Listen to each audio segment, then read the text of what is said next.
Lamine Yamal a quitté l'Espagne sans autre option. Le joueur de 16 ans doit être au cœur de l'approche offensive de l'équipe lors du championnat d'Europe cet été. Rien ne semble l'intimider. Yamal est devenu le plus jeune joueur et buteur d'Espagne cette saison, mais il ne s'est pas arrêté là.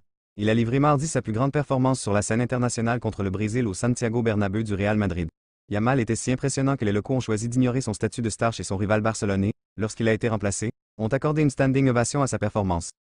Pour replacer son affichage dans son contexte, il a enregistré 63 touches, remporté un penalty, fourni une passe décisive, réussi 6 dribbles sur 9 tentatives, le plus grand nombre de personnes impliquées, a remporté 11 de ses 18 duels au sol, également le plus grand nombre du match. Et personne n'a été victime de fautes plus souvent. Il a été renversé 4 fois.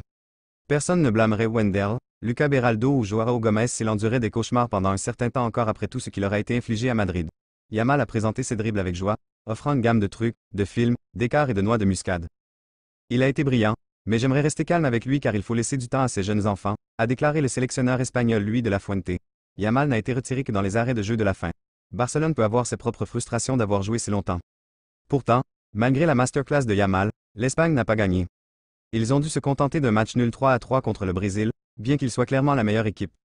Ils ont donné le ton, dominé et auraient gagné s'il avait été plus clinique, mais une riposte de l'équipe de Dorival Jr. et quelques hurleux défensifs espagnols ont permis aux visiteurs de se remettre d'un déficit de 2 buts en première mi-temps pour égaliser. 2-2, puis égalisation à nouveau à la 97e minute, après avoir pris du retard 3-2 à 3 minutes de la fin du temps réglementaire. De la Fuente pouvait encore tirer des conclusions positives. Le principal d'entre eux était la composition de son 11 de départ, l'équipe qui a débuté contre le Brésil restant probablement le choix le plus judicieux lors de l'Euro de cet été en Allemagne. La longue blessure au genou de Gavi a constitué un défi pour de la Fuente, qui a finalement décidé d'apporter de légères modifications à son système. La structure classique 4-3-3 de l'Espagne, avec Gavi opérant comme milieu offensif aux côtés de Fabian Ruiz du Paris Saint-Germain, s'est transformée en un 4-2-3-1 qui pourrait bien figurer en finale.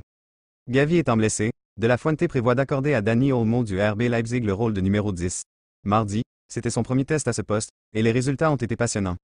Olmo n'a pas seulement marqué le plus beau but de la soirée au Bernabéu, mais il s'est également révélé être un complément parfait aux deux ailiers passionnants qui l'entouraient de chaque côté, Yamal et Nico Williams. Tous les trois ont un potentiel de classe mondiale, a déclaré de la Fuente. Ils constitueront probablement la plus grande menace pour l'Espagne. D'abord une équipe de football axée sur les passes et le rythme lent, l'Espagne cherche à se propulser vers l'avant en laissant libre cours à ses ailiers flamboyants. Williams a également connu un début de match brillant, donnant du fil à retordre à Danilo, mais s'est finalement estompé à cause de la fatigue. Alvaro Morata devrait, une fois de plus, diriger la ligne d'attaque car il n'y a pas de candidat convaincant pour le remplacer. Morata a été hué lorsqu'il a été remplacé à la 81e minute, probablement à cause du ressentiment des fans du Real envers leur ancien attaquant alors qu'il joue maintenant pour son rival de la ville, l'Atlético. Cela me fait mal à l'âme que, dans notre pays, nous entendons des supporters huer l'un de nos capitaines et un joueur fondamental, j'ai honte, a déclaré de la Fuente pour défendre Morata. Derrière ce quatuor d'attaquants se trouvait le meilleur joueur espagnol, Rodri. La retraite internationale de Sergio Busquets après la Coupe du Monde 2022 a été vue en Espagne alors que le capitaine passait le relais à son héritier. Rodri a dûment pris le brassard contre le Brésil mais, selon de la Fuente, cette décision a été prise en signe de soutien au milieu de terrain de Manchester City, qui avait perdu son grand-père à la veille du match. Il a marqué 2 buts, tous 2 sur penalty. Chacune a été célébrée les doigts pointés vers le ciel.